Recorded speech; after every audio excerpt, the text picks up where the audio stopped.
Еще хочу поговорить о доходе и зарплате, когда вы индивидуальный предприниматель.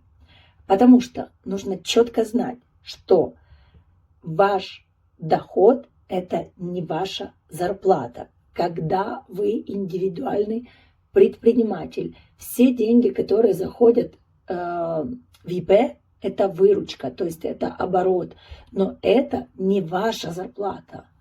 Вы платите налоги с прибыли, а не с того, что вы переводите себе.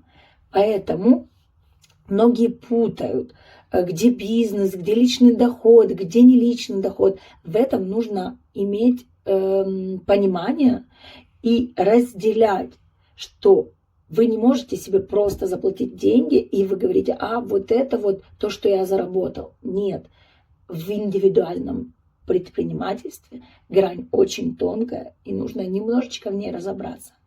Поэтому разделяйте выручку и зарплату.